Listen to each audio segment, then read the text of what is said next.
A source is proposing that ESPN wants Washington State and Oregon State in the Big 12. And it's not that far off. This is Locked On Big 12.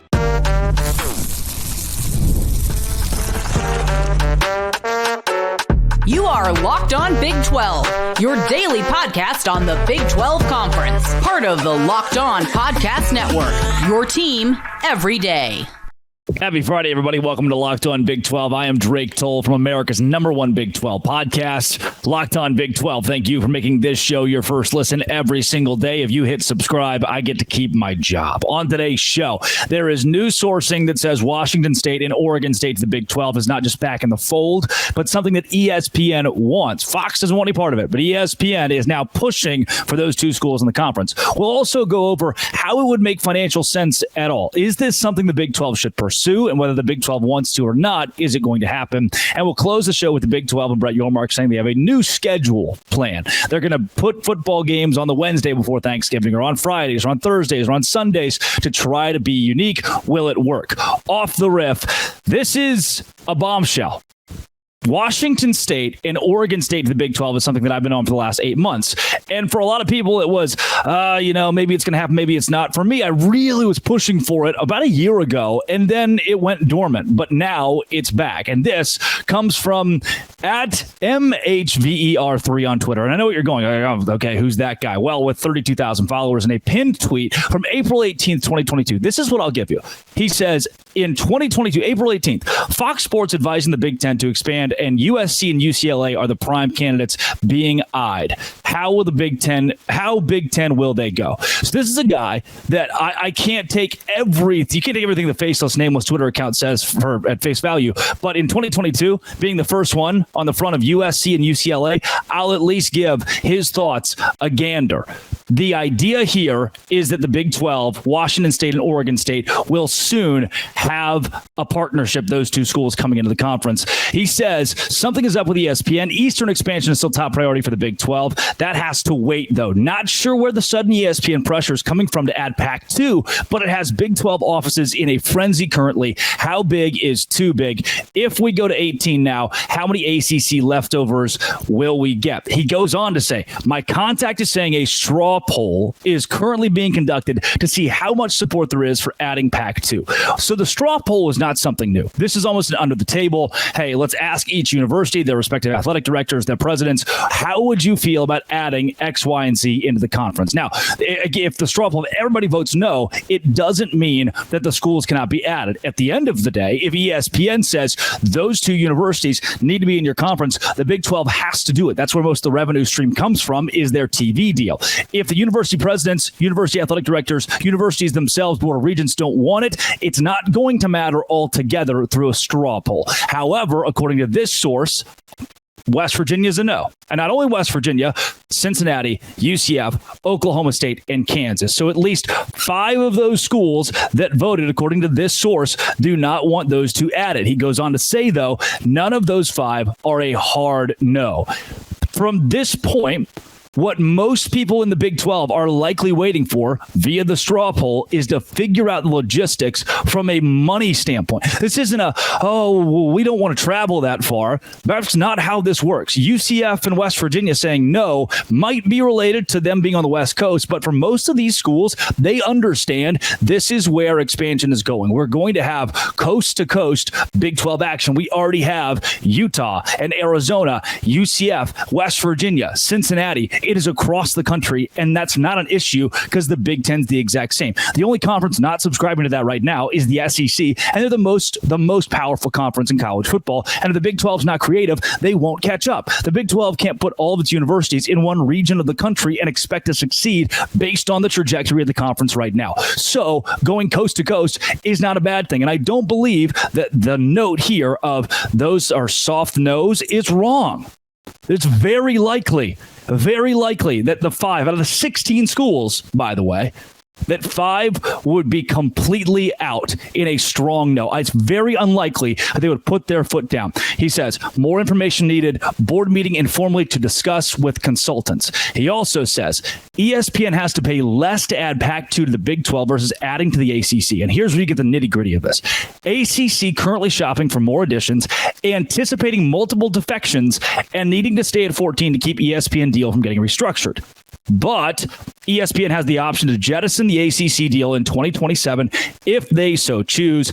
And we've been told they are most likely doing just that. Also hearing the ugly L word, that likely being lawsuit. ESPN has no reason, little to no reason, to pick up the contract of the ACC and make it viable past 2027. They have to decide in February of 2025 what they're going to do long-term with that contract for the next 8, 9, 10 years. And if Florida State and Clemson are not there, the ACC is not going to get paid what so many people think they could get paid to eclipse the Big 12. That is not a thing. The ACC is not taking Big 12 schools. The Big 12 instead is going to shop its options via ESPN's leadership being money. That's a fancy word for money here, and go where that money takes them. Guaranteed. That's what this conference wants to do, is stay alive, and money is going to be the way to do that. So the Big 12 will sit. The Big 12 will sit and wait for ESPN to delegate this out, and those straw polls will amount to a hill of beans if ESPN says go do this. Now, would it make sense for the Big 12? Is this a good move for the Big 12? Let's get even further into how the ACC could really, really fall apart, in essence, because of it. On Locked On Big 12, part of the Locked On Podcast Network, your team every day.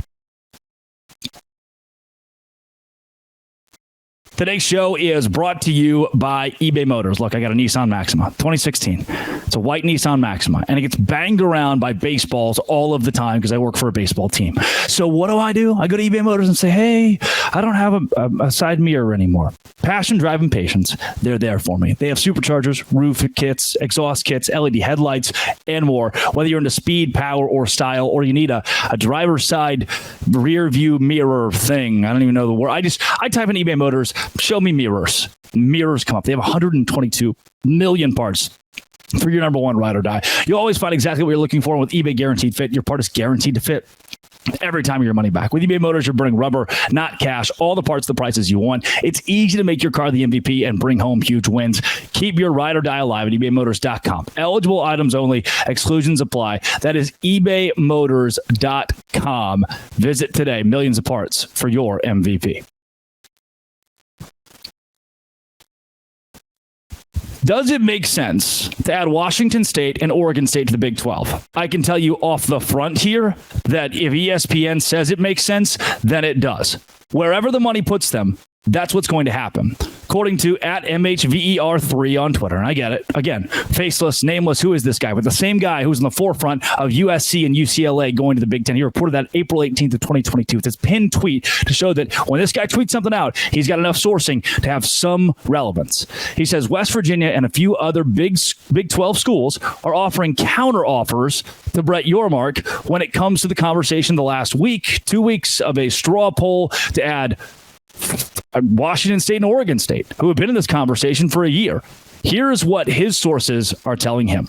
The Big 12, if West Virginia gets its way, enters a scheduling alliance with the Pac-2 in 2025. And here's where I think this addition could make sense, the most sense. If ratings in 2025 are satisfactory, then an invitation to join would be extended with entrance fee requirements and a graduated buy-in. Wouldn't be a full share member until the next Big 12 TV contract. Now, part of this, those two schools know they're going to lose money. If they add into a different conference, they don't get that Pac-12 fall-apart lawsuit money for the duration of when they're supposed to. If they make this move by 2025, they're going to forfeit part of that money. But the question would then be, if you're Kirk Schultz, who's at Washington State and running the ship as the president, do you want to forfeit lawsuit money if it means you have long-term stability in a conference? The answer to that question is certainly yes. So Washington State and Oregon State would be silly not to join a conference, even if it means they are not going to get a full chunk of what they expected from the death of the Pac-12. He continues.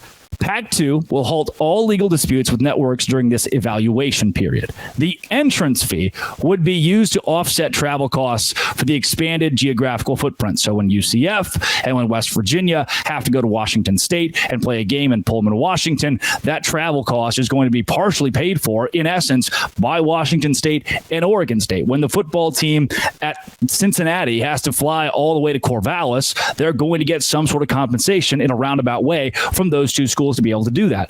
The Pac-2, he says, relinquishes ownership of Pac-12 assets to Big 12 as a condition of joining the conference. This includes all money, media infrastructure, and intellectual property. So again, in essence, that entire Pac-12 fall apart where Washington State and Oregon State get this big chunk and they get the rights and they get ownership of most of the Pac-12 and the assets that are left. That would go to the Big 12's pockets. They would then take over that and in exchange give those two schools the comfort of being in a conference. He says Big 12 CEOs would need to approve a provision that if the conference expands again, there will be at least 2 additions east of the Mississippi River.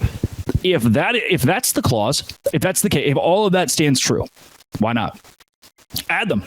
Bring them in 2025, see if it works out. Because, and a lot of people's first response is going to be, well, Washington State, that's just not a very good brand. They're not going to be. No, it is. It is. They had higher viewership than Utah last year. When Washington State's good at football, especially, their last 5 years, they've had higher viewership than a Utah. They've had higher viewership than Arizona and Arizona State. Colorado only beat them out last season because Colorado had Deion Sanders, and for the first 5 weeks, they were sliced bread. Washington State is one of the most valuable Pac-12 schools from a TV standpoint. I know they're in Pullman, which is far away from Seattle. They bring the Seattle market down to Oregon State. They're good at football. They've been winning football. I know that you think back 10 years, they were in that boat with Kansas or a Wake Forest, where you just never, or a Duke, you never really thought about them because they sucked. They don't suck anymore. Both of the teams have been competitive. Oregon State, and I get it, Utah was decimated, but Oregon State blew the brakes off of Utah last season. They've got a good football program, and they could leverage that to get in the Big 12 and make noise. And even if the two schools aren't great in the Big 12, if ESPN is telling you, we're going to make this happen financially, we're going to make this work for you, then at that point, you are basically required as a conference to do it. He also says that the conference is looking at possible TV partnerships with Amazon and Apple regarding TV rights for additional inventory that would be created from new additions. Inventory that would be available if Fox doesn't pick up their option for that inventory. The Big 12 is going east.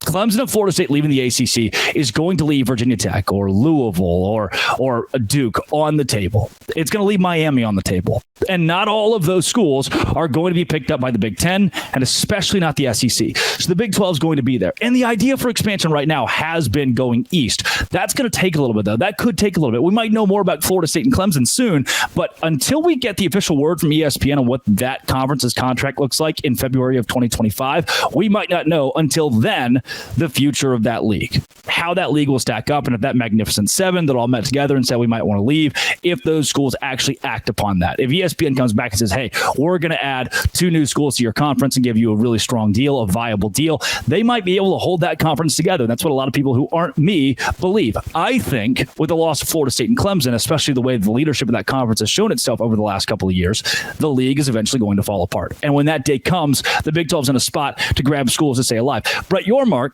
has lobbied for a look-in clause with the College Football Playoff Committee when it comes to a revenue distribution model that has a look-in within the next 3-4 years. The College Football Playoff Committee can all get together in a room and say, hey, we're only giving the Big 12 a 15% chunk of this revenue. We're giving the ACC a 17% chunk. Without Florida State and Clemson, that should flip. And now that the Big 12's added Louisville, now that the Big 12's added Washington State, that should flip. This conference should be getting a 22% chunk. This conference should be getting a 20% chunk. At that point, this is about Brett Yormark making more money. And he knows if he wants to be the number 1 conference in the country, and that's what he said. Big 12 Media Days, he came out and said, I want to be the number 1 conference in America. That's my goal. We won't stop till we get there. If that's still the case for Brett Yormark, he knows he is going to have to expand this league. If ESPN says, hey, we'll help you get to that goal by adding Washington State and Oregon State, he's going to add Washington State and Oregon State. Don't be fooled. That will be the case. if the hand that feeds you says do it, Brett Yormark's hands are tied. He's going to have to do it. And I don't think it's a bad thing for our conference because guess what? Everybody is going to a model where they're going to have to fly. I get it. Texas Tech's playing Washington State in Pullman. It's not that fun of a trip, but hey, Texas Tech was already playing West Virginia. And what's the difference in that flight? Sorry. Texas Tech's already got UCF here. Cincinnati. You've got to fly to places now. That's what we do. West Virginia's been doing it for a decade. Calm down. Coming up, new scheduling idea is just, it's fun, but it doesn't move the needle for me on Locked On Big 12, part of the Locked On Podcast Network, your team every day. Today's show is brought to you by FanDuel. FanDuel is where I go. Rent was due. Yesterday was August 1st. I love sports. I never want them to stop, but it feels like it's kind of stopped right now. I got the MLB going on and, the Olympics. FanDuel.com. Your place for all things sports betting right now. This summer, FanDuel is hooking up all customers with a boost or a bonus daily. That's right. There's something for everyone every day, all summer long. Head to FanDuel.com. Start making the most of your summer. FanDuel is the official sports betting partner of Major League Baseball. You go say, hey, I want Cole Reagan 7 strikeouts. And bam, bam, he gets them. You get money from that, buddy. That's good. You say, hey, what about, could we maybe get a Texas Rangers money line? Yeah, dude, be my guest. Go bet on it. Maybe they'll win. Maybe they won't. I don't know. Cleveland Guardians? Yep, dude, do it. FanDuel.com is where you go for a booster bonus every day, all summer long. FanDuel.com. There was a piece by John Wilner of the Mercury News about scheduling and what the Big 12 now has access to. And I think the hallmark success of the realignment moves that Brett Yormark has made over the last couple of years in keeping the league together, getting enough teams, and then getting the four corner schools when the Pac-12 fell apart and Colorado first and all that sort of stuff, the time zone flexibility they have, the scheduling possibilities that they have, I think are wildly entertaining and can be really, really productive for the league, because there is something to be said that when I think of Beth Mowins as a play-by-play announcer, I think of her calling Big Ten games. Why? Because I grew up on the West Coast and the 9 a.m. Pacific time game was just about always a Big Ten matchup. And the big noon kickoff was the biggest game that you would really watch in that time slot as well. And the idea of being able to go from 9 a.m. Pacific time to 11 p.m. Pacific time and have college football on your conference on all day, I think is really enticing. Am I nuts here? No, but I don't think that's a new concept to the Big 12. I remember when I was a junior in college, and we'll go freshman year in college, Baylor plays Oklahoma on college game day at 7:30 Central Time, and I was watching at 11 a.m. TCU play Texas Tech. I mean, there has been wall-to-wall coverage of the Big 12 on a Saturday before. The intricacy here, and I know that you would agree, is that now you could do a Wednesday before Thanksgiving or Labor Day weekend, or the autonomy you have in building a schedule that's different than anything that college football has ever seen. The problem with that is I don't think it works. I'm simple. Most people are simple. We watch college football on Saturdays, unless there's that one rogue Florida State playing Georgia Tech on a Sunday in week 0, and then we'll all be like, hey, look, there's that one game on Sunday. The rest of the year, I'm pretty sure that game is on a Saturday. I'm saying there's always that one random. I don't even know if this year it's LSU and USC on Sunday, September 1st in Las Vegas, neutral site. Sweet. There's always a Sunday where it's, hey, that one's kind of a fun one. Lincoln Riley's going to be there, and then there's the Black Friday games. There's the built-in days that we veer from the Saturday in college football, and the MAC, or there was Pac-12 after dark. How do we market things to be different schedule-wise? Now, is the Big 12 trying to replicate the MAC or Pac-12 after dark? I don't think so. However, our brains are very we're dialed into college football on Saturdays. You start putting Big 12 games on a Wednesday. You start putting Big 12 games on a Sunday. BYU will never do it. Utah will never do it. You start putting Big 12 games on a Monday. I don't think the world's going to stop to watch the Big 12.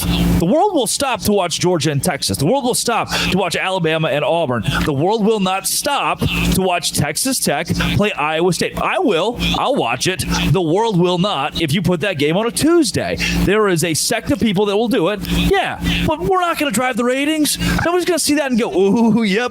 We found it. Wednesday's the day that the Big 12 can land. I don't believe that's going to be a long-term solution for the Big 12 to become a power in college football, this autonomy and scheduling. I don't think it's reshaping the Big 12 or their overall television ratings. I do think you can work to maximize your exposure. And the reason I brought up the scheduling scheduling element, because you make a good point that, they've played in just about every time zone for a while now, but they could continue to expand that, because presently the Eastern time zone or the Western time zone are not quite as explored. It's primarily a Central time zone conference, because that's where its roots really go back to. But when I look at the idea of playing on a Labor Day or the Sunday before Labor Day, I think is what Wilner suggested, or the Wednesday before Thanksgiving, my suggestion or the ideas that Wilner's throwing around here are not that if Brett Yormark puts any sort of game there, it's going to suddenly draw 4 or 5 million people watching. It might be in the 1 to 2 million range, but you're going to have a window that nobody else has. And I think the mindset that they had when they added all these schools and incorporated all the new time zones was, we want to be as expansive, we want to be as aggressive as we can. I think that's very much lining up with what Brett Yormark has projected as commissioner of the Big 12 Conference for the last several years. And I just think that this is an opportunity that'd be fun. And look, maybe I'm just being a biased but neutral college football fan of, hey, if I don't have a college football game to watch on a given day of the week, can you give me one, please? I would rather have it there to watch than not. And if no one else is there, I think that's an opportunity that now, with more time zones in play, you have a little bit more flexibility to work with. Yeah, the Pac-12 played the conference championship game on a Friday.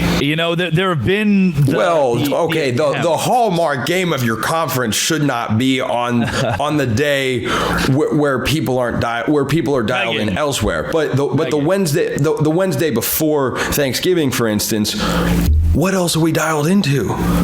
Church. It's that little stuff where Bible Belt. That's a couple hours. You get out of church eventually. Bible Belt Big 12, 7 to 8:30. Right now we've cut into half a football game. Or, hey, my son's basketball game's on a Tuesday night. Or my son's football game's on a Friday night. That stuff is all wiped away on Saturday at 7:30 p.m. That is when we gather to watch the biggest games in college football. And for a lot of people, Saturday at noon, or that's when you pull your phone out. Again, I don't know if the Big 12 has a product right now that people are trying to pull their phones out for on a Tuesday night. I would go to Penland Dining Hall in college to watch MACtion. My buddies would get together. We go to FanDuel.com.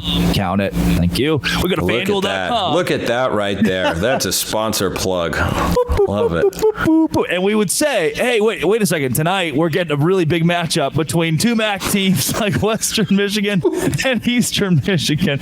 We're going to go bet the house on the directional schools. And I just don't know. But yeah, Iowa State versus Cincinnati is going to draw more viewers, including the spittle there, than a MAC game. But it's not going to be monumental or groundbreaking here, in my opinion. Well, here's the last point that I will make on this, because if you put a random game in there and you spit on the camera lens, people might not be inclined to tune in. That is the greatest thing that has happened in all your appearances here on the show. Just wetting my whistle and got a little too aggressive. It's right very passionate. Camera. He's speaking passionately, folks. What else do you want from a college football commentator? But the other aspect of this is, I think it does matter what teams you put there. For example, let me just throw a hypothetical out there. Wednesday before Thanksgiving, people are getting off work early, as Wilner pointed out, because they're getting ready for the holiday weekend. They've got time off. They're coming home. It's not Thanksgiving yet, so you don't have any real commitments there. If Colorado is on TV, yeah. Look, people might pass over West Virginia, Iowa State. You and I wouldn't, certainly. We would watch the game. We would come on and do a full reaction to the entire game, which is something we're going to be able to do in the near distant future. And I'm so thoroughly excited to talk about actual games. But if you put the right teams there, right? You said it earlier, no one's tuning in to watch the Big 12 on, a non-normal day. They're only going to tune in for these teams. Well, if you have a compelling team or a compelling storyline, I think people are going to tune in. Yeah. It's just a matter of planning those storylines out because Colorado, as you know, Colorado was the buzz for the first 3 weeks last year. By week 9, if I had done, Colorado, a Locked On Big 12 show, Colorado can win the Big 12 next year. I mean, it fizzled out.